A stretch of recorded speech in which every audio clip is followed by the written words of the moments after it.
What is up, Josh Rucker, and welcome to today's vlog. All right, so today you're going to be watching a video.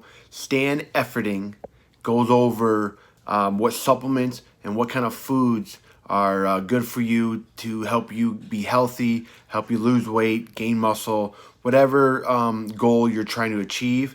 But again, Stan knows his stuff. I preach about it. I've done videos about it. I definitely follow his vertical diet. The guy's 54 years old. You can see in this video, he's running upstairs. He's standing there. He is jack shredded. He looks great for his age. He's worked really hard on everything he's done, and he does. He has a passion about helping people and, you know, trying to get people healthy, to lose weight, to feel good about themselves, have more confidence. So check this video out and let me know down in the comments below what you think. You bring your carbs down, particularly if you're experiencing some sort of blood sugar problems. We're gonna go with a little lower carbohydrate diet. Does that mean keto? Not necessarily. Keto could certainly work for some people. I've used it many times throughout my career for bodybuilding. I found it made me very tired, very weak, and I lost a lot of muscle. And so I'm cautious about recommending keto as a very low carbohydrate diet, less than 50 grams a day. But a low carbohydrate diet, somewhere between 100 and 150, seems to be able to provide a similar benefit in terms of blood sugar control, but also giving you the energy that you need. My concern with carbohydrates is mostly that people tend to overeat them, not necessarily that they're bad for you and that the insulin monster is going to come out. In order to manage blood pressure and to manage blood sugars, you're going to want to lose weight and lose a significant amount of weight. It's up to 7% of your current body weight. If your BMI is over 30, can have a significant impact. Next one up there is 10-minute walks. I just did my video on how 10-minute walks are twice as effective as metformin for lowering blood sugars, and they'll also definitely help with blood pressure. So this is a definite must. This is a daily to-do. Hypertrophy training, this is huge. Dr. Ati was talking about the fact that he was doing endurance work and he'd lost a significant amount of muscle and he had more central adiposity, which is where the fatty liver disease occurs, is from this visceral fat around the organs, which is, I think, one of the complicating factors for why he had high blood sugars. So hypertrophy training, the muscles will take glucose out of the bloodstream without the need of insulin. So I would incorporate some sort of hypertrophy training ahead of and in place of extensive cardio. I would replace the steady state cardio. You just got 3 10-minute walks there is perfectly fine. And do more hypertrophy training, particularly the legs. The legs will draw more glucose out of the system. The next one on there is vitamin D3. Now, vitamin D deficiency is what causes rickets, weak muscles, weak bones. And that's why the federal government implemented fortification of some foods with vitamin D. It's also why you may remember those old commercials where kids would take a spoonful of cod liver oil daily to prevent rickets. Now, when I saw the results, I immediately increased my vitamin D to 8,000 IUs a day. And a month later, I got another test and I was at 36. Now, mind you, vitamin D deficiency can take weeks or even months to rectify. So I knew this wouldn't be cured overnight and I kept at it. And again, I increased my vitamin D intake, this time to 10,000 IUs a day. Now, a month later, my levels went up to 46. So I increased my vitamin D to 12,000 IUs a day. And 30 days later, my levels had gone up to 60. Now, during this time, my energy levels drastically improved. I wasn't waking up tired anymore. I was recovering from my workouts, and my bones and muscles stopped aching, and I was getting stronger again. Next one's potassium, and of course sodium. There's a balance between those two.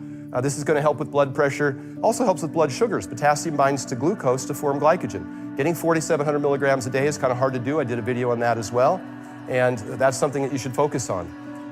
Sodium, we talked about that briefly. If you get adequate potassium, even the salt-sensitive, hypertensive people who respond poorly to salt, their blood pressure will not raise if they're getting adequate potassium, and that's been tested as well. Magnesium is another great one for blood pressure. It relaxes the blood vessels. Don't overemphasize supplementation here. The magnesium it helps with relaxing the blood vessels, but it's only going to be good for a couple of millimoles in the blood pressure. For the systolic blood pressure, whereas some of these other priorities are a much more significant benefit. Vitamin K2, I like to get that from diet. You can get that from eggs. Chris Masterjohn talks about vitamin K2 in eggs and how important it is for decalcifying, or I should just say for directing calcium out of the soft tissues and into the bones. Some people will supplement that. That's fine. There's 2 types that they talk about generally, is the MK4 and MK7. Both, probably MK7 is a priority, should be taken. if you choose to take it. I don't think it's necessary. I think you can get it from your diet, and you do get it from dairy. You do get it from hard cheeses, such as cheddar cheese, and eggs in particular. And the last one's fish oil. And fish oil, again, it can raise HDLs, it can possibly lower triglycerides, but the main mechanism of action for fish oil is the same thing. It seems to impair glucose absorption, and therefore will lower triglycerides, because triglycerides are affected by blood sugars. So there's better ways to do that. Obviously, lowering carbs is one. But if you're going to take fish oil, that's fine. Krill is usually a highly more absorbable form, about 250 milligrams a day of EPA, DHA in that. I prefer to eat salmon twice a week. That gives you all the EPA and DHA that's ever been measured to provide you the physiological benefit that you're looking for. So eat a couple servings of salmon a week, and you could skip popping the pills if you'd like, and keep carbs under control, and do the 10-minute walks, and do the hypertrophy training, lose some weight, get more sleep, and your blood sugars will be under control. Well, there you have it. Some great information, man. I hope that helped you out. I hope you can get a little bit more understanding about the nutrition your body needs daily to just be, at its best performance, no matter if you want to be, a great bodybuilder, professional athlete, whatever you want to be at the highest level, just living an everyday life. That's what I do now. I used to compete. I used to be a freak about that. Now I'm just a freak about my health, just bettering my health every day, making me feel stronger, making me feel, better about myself, have more confidence. Again, I've been paralyzed 20 years. And I'll tell you, for the last 6 years, my health has been unbelievable because of Stan. I really owe it all to him. I go and watch his seminars. Every time he comes into my state, Texas, I go and see him no matter where he's at. Just, because like I said, he's so knowledgeable, and really, I owe him a lot, like I said, because he's just taught me so much of, how to better my health, how to just, really focus on what my body needs daily, just to be at his best performance, thinking, feeling good about myself, just making sure that, I am in the best shape and having the best confidence in myself to live an everyday life, especially being paralyzed, man. I can't even tell you. It's helped my digestion. The Vertical Diet book has helped me with all that. And I think it can help everybody, not just people with disabilities. I think it can help people with depression. I think it can help people with, so many things, Again, I lost my father not that long ago. He committed suicide.